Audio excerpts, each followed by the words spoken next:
morning or yesterday evening, I have been receiving calls from my friends and from those who subscribe to this grant in different capacity, calling me and asking me that they have had just a voice note and what have I to say, what is happening.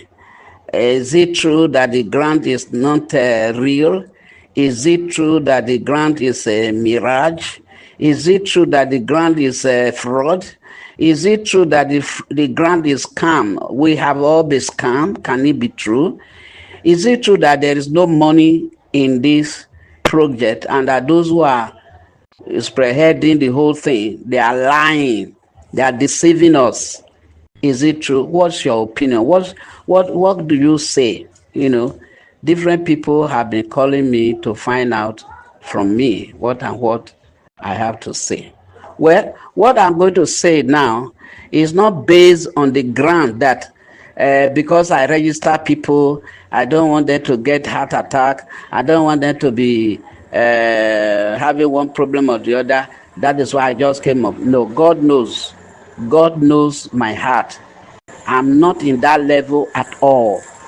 I'm only to make sure that the truth I know, I should let people know the truth. Because my heart is strong and I am very, very confident in myself. And I know what I am doing. So first and foremost, please, I want to advise each and every one of us to please be careful with that voice note that a lady gave, that in the first place, no, there was nobody that travels, and they don't send delegates to Netherlands or Switzerland or whichever. That is not true, that they didn't send anybody out, but that the senior person among the IMF fall sick and was taken to the hospital, and now they are looking at him. It appeared they might discharge him before Monday or Tuesday or Wednesday, that nobody travels, but that everything about disbursement have been set, and until he comes back from the hospital, there will not be any disbursement, that there's nobody that travels. I heard it. I heard myself. I never want to disturb myself on it. And later, somebody forwarded to my platform a voice note given by one of my dearest brother, the Valentine. And in that voice note, he was angry. I should know that he should be. He was really angry, and the way he talked, though he didn't shout, there are different ways people can express themselves. He wasn't really angrily talking on top of his word, but it is clear that he was not happy when he was talking. It's as if he's tired, really, really. If I will ask him, what happened? How come? He will say, man, I'm actually really, really fed up. I'm tired. Yes, but because of this inconsistency of statement from our top, so to say, and irregularity, inability to remember the word you said before, then you now come back and say a different thing. Even no remorse about it, no apology. Oh, you promised yesterday and you couldn't do anything. You come now, you didn't say anything referring to what you promised us before. Now you are talking again. What are you talking about? So all those are the things that could have stirred up that voice note. And the voice, he was expressing a real high level of disappointment. Yes, I think everywhere reasoning persons in this grand community should also feel or felt the way he also felt. Everyone that has spent money, everyone that have carried a lot of people along with himself, everyone that have registered one or two persons should feel the way he felt.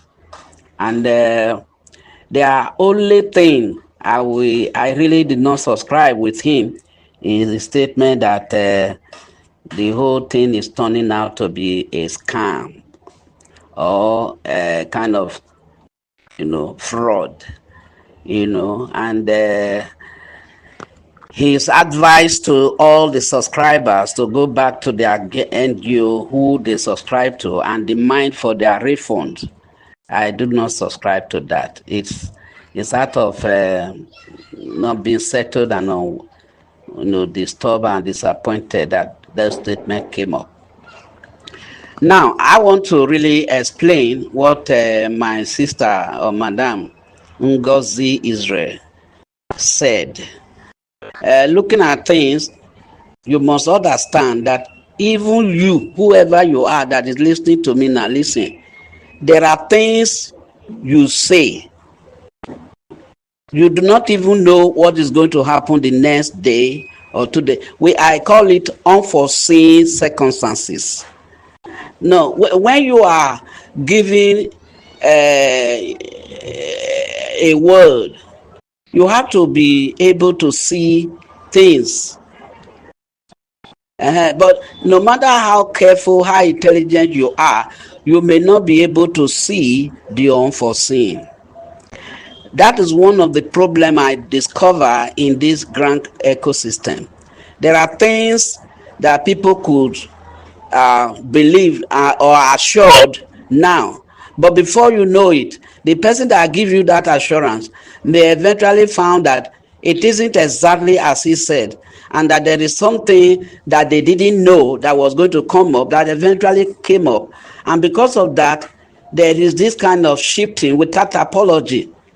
In fact, the most painful thing about the whole information is that there are no apology, which I solicit on behalf of our mommy Ngozi to please, when once you give people some information and for whatever reason it couldn't come out as it was said, if you want to make any other information or give any other information, remember what you previously said and come back and say, please, I know I said this, I said it, but for whatever reason now, it couldn't go as I said. Please hold on. This is what happened. This is what's going to be. Please bear with me or bear with us.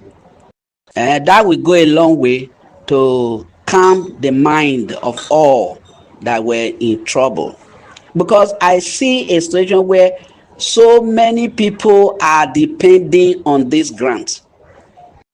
In many ways, me, for instance, the money I was supposed to use to invest in buying land for the church, I diverted it to the program with the mind that once this one comes up, I'll be able to buy, not only to buy land, I'll be able to build. But here am I, over 8 months ago, over almost a year ago, all of that was done.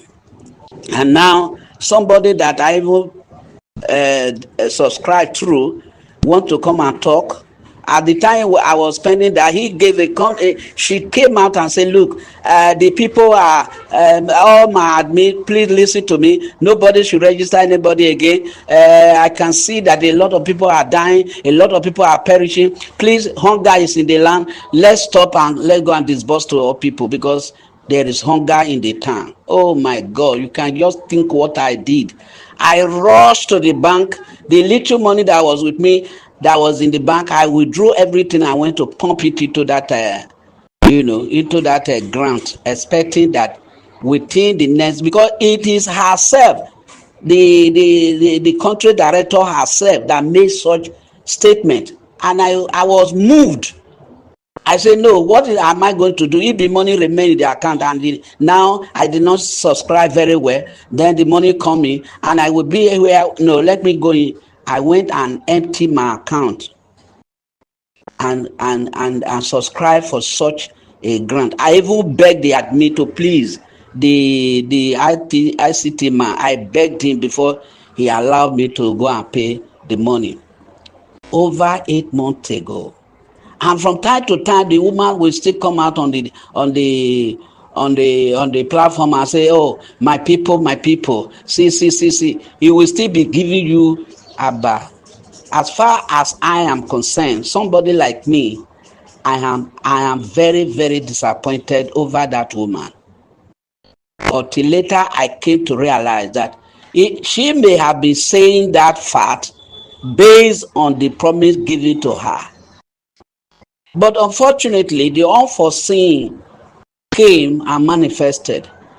This unforeseen information blockade that came in was not properly managed, but she's supposed to come up and say, even though she will not come out directly, say, like our the country director, mostly will tell you, look, I am under an authority. I cannot just do things the way I want it. And if you look at our Reverend Doctor Barrister Ambassador Ken Wankama, that he kept quiet, he kept mute, which I personally encourage him to keep mute. Not every time, not everybody will accept insult. Not everybody will accept all those kind of words that are very, very poisonous. So keeping quiet a lot of time is good, like they often said. So, but that woman now came up, whatever she's going to say tomorrow, it doesn't mean to me. Already I have subscribed. I cannot withdraw the money. I can't ask her to give me back the money. So I wait patiently until that money comes. So please, I beg all of you in this platform and every other person that will hear the voice, my voice, calm down. Our mommy Ngozi does not argue the fact that she's a master holder in passing information. She didn't claim to be. And so please, as if you have a wife and you have lived with your wife for 5-10 years, you should be able to know the response of women. There are many things that man sees, he doesn't talk. And the way, if he want to talk, he will study to answer. But women generally are not the same. So please, do not take her word for injury. She didn't mean to injure you, nor to hurt you, or to stir up your mind and then dash it. No. She just felt she should tell us exactly how things are. She didn't say there was no ground. He didn't say that the whole thing is fraud. Only told us that as you people imagine that at least if they travel on Thursday, they should be in so place by now, and by Monday, Tuesday they should have finished discussion, and by Wednesday they should be coming, without even getting to know exactly what is going on. Some of us say they traveled on Friday, others say they traveled on Wednesday. Some say so you are guessing, and this work is beyond guessing. Please, it's beyond guessing. So please, all of us should calm down. Do not measure your actions or your behavior based on the information given by that voice note of that woman and the one that our brother Elder Valentine gave as a result of a lot of disappointment and failure on the part of the grand handlers. Please, not really the grand handler. A part of the disappointment everybody in this grand ecosystem have encountered, they came as a result of the government. I'm telling you the fact. This is the truth. That this present government even allow and give approval to process the disbursement, that you should be grateful to this government. But I tell you, the source of delay is traced back to the government of the day. At the same time, we thank them because at least Yaradua was alive when the whole thing came. Jonathan saw it. The other man that came, that Tinubu took over, Buhari, he saw it. Nothing was done. So if through this Tinubu now, we are seeing green light ahead, why can't we please exercise maximum patience and see what God can do with us? Now, I want to tell you that this grant is real I want to assure you that this grant will not fail. I want to assure you that this money will be disbursed within the shortest time. I would have just give you a few or to give you some kind of information in regard to the disbursement. I can't do that again because what I did before did not favor me, and I have been warned never to. I will not be precise, but I tell you, we have gone far beyond the level of doubting the reality of this grant. About the disbursement have been done to stakeholders. They have signed an MOU, which everybody in grant system know. Everybody in the grant ecosystem knows that they have already signed an MOU, which is the last process that the grant handler have to go through before the disbursement. So the code that they were expected to have been given have not been given yet. And if they have been given that code, that means you have disbursed to them and tell them, go and do whatever you choose with your money, which is not true. So my beloved brothers and sisters, my elders, my leaders, my bishops in the house, please let us not give ourselves unnecessary hypertension or high blood pressure. Let's calm down and let's look up to God. Keep praying. Don't allow your mind to wander away from God. God is the owner of all that we do. Please, I am giving you 100% assurance that this grant will be disbursed. No, do not allow anybody to come and tell you, and don't create a date. Look, somebody was talking on phone with our country director, Apostle Dr. Ken Wankama, was talking to him. He said, please sir, are we expecting this grant next week? I thank God for the wisdom that the apostle used. He said, you are fixing date, you are asking me to sign it. Should I tell you, let's believe God now, you will go from here and tell the people that I have said next week? So you see, the diplomacy is also very important in most of these things. When you are working you are working under an authority, you don't have a final say. You depend. Okay, they say it's going to be possible with next 2 weeks. Okay, sir, you work towards it. When the time comes and the thing is working out, you say, thank God, we are there now. But for you to give a conclusive decision, you don't have that power as somebody that is under authority. Please, sir, please, ma, all my brothers and sisters, my senior and my juniors, please, the grant is on and the disbursement has started. You are going to finalize it when our delegate from Nigeria returns back with the IMF delegates. Please hold your peace. Be at rest. Let no man trouble you. Let no words trouble you. Let no voice note of anybody disturb your mind. Keep your mouth shut. Pray and believe God. God is going to bring it to pass in the mighty name of Jesus. Thank you so very much. God bless you. I'm Rev'd Eliboh, Sam, and I believe that things will work out well. Take good care of yourself. God bless you.